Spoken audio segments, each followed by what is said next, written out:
Okay, so for today's deep dive, we're unpacking a huge one. Linkin Park's debut, Hybrid Theory. Right at the turn of the millennium, 2000. Exactly. And our whole mission here is to figure out how this record didn't just, do well. It became the best-selling debut of the entire 21st century. Which is pretty staggering when you think about what was happening in music at that time. It really was. The landscape was, well, it was totally split. You had this super glossy, sanitized pop on one side, like Britney and SYNC. And then the complete opposite, the sort of aggressive, chaotic nu metal of, say, Limp Bizkit.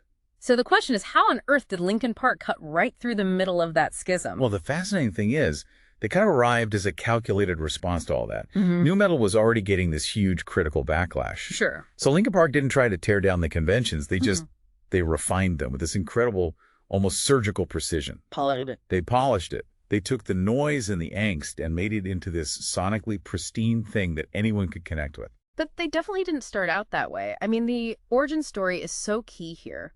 Their first version of the band, Zero. Total failure. Oh, complete failure. The industry just gave them a hard no across the board. Right. But that rejection really set the stage. They knew they needed something different, a new dynamic. And that's Chester Bennington. That is Chester Bennington. Yeah. The story is, legendary. He gets the instrumental tracks in 1999, skips his own birthday party, So his own birthday. and just immediately records his vocals. Yeah. And that was it. That was the audition tape. That contrast between the soaring, almost angelic voice and that raw, gut-wrenching scream. That was the missing piece. That was the missing ingredient, yeah. Yeah. It sold the rest of the band on him instantly. And you can see that kind of pragmatism in everything they did. Even the name. I love this detail. Name change, yeah. They were going to call the album Hybrid Theory, but they named the band Linkin Park, a phonetic spelling of Linkin Park. Why? To get the .com address. To get the .com. It's pure forward-thinking marketing from the very beginning. And that pragmatism, that calculation, it goes right into the studio. When you look at how the record was made, you find one of the weirdest anomalies in rock history. You're talking about the bassist. I'm talking about the bassist. Yeah. Dave Phoenix Farrell is mostly not on the album. I remember reading this. Why? Why was he missing from the biggest recording session of their lives? He was still contractually obligated to tour with his other band. Oh, wow. And get this, it was a Christian ska punk outfit. Oh, seriously? Called The Snacks. So as Linkin Park is laying the foundation for this century-defining album, their bassist is off playing upstrokes somewhere else. That is just amazing. So who played bass? Brad Delson, the lead guitarist.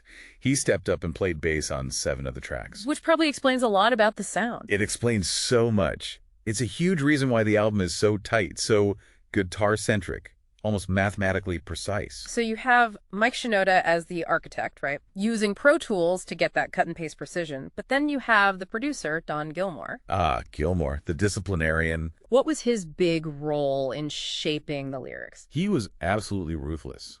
He made Shinoda and Bennington rewrite lyrics dozens and dozens of times. Right. His whole thing was stripping away any, vague metaphors or the kind of passive aggression you heard in a lot of nu metal. He wanted direct, universal, honest emotion. And that directness is so key, especially when you realize the album has famously zero profanity. A huge departure from the norm, yeah. The lyrics are just laser focused on real trauma, paranoia, isolation, addiction. And it was absolutely real. Bennington later said that the song Crawling was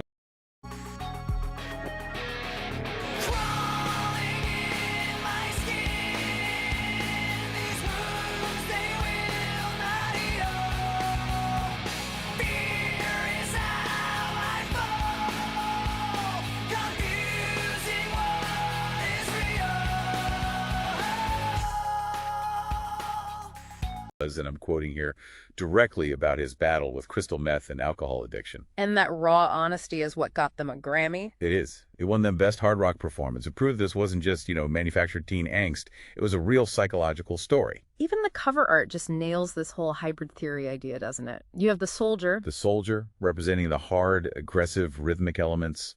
Shinoda's side of the equation. And then you have the dragonfly wings. The wings, yeah. The soft, the melodic, the vulnerable. That's Bennington's voice. It was a visual mission statement for the band's sound. So looking back at the legacy, what was the real commercial impact of this thing? I mean, commercially, it's a monster. 12 times platinum in the U.S. It's a diamond record. Globally, it was basically the gateway drug to rock music for an entire generation. And in the end, their biggest single proved something huge. I tried so hard and got so far, but in the end, it doesn't even matter. I had to fall to lose it all, but in the end, it doesn't even matter. Totally. It proved that a massive, heavy rock song could be driven by a classical instrument. That simple, melancholic piano intro is iconic. The whole album has sort of become this articulation of pain, just perfectly preserved in amber, especially in retrospect, after Chester's death. The simple, direct lyrics feel so much heavier. They really do. They transformed into these heartbreakingly honest testimonies. It's a flawless document of a certain kind of anxiety. So we'll leave you with a final thought to chew on. What happens when a band is defined by hybridizing genres, actually succeeds in completely dissolving the borders of that genre? Does their victory signal the end of the original genre, or does that kind of precision and commercial success, does it actually represent its ultimate evolution?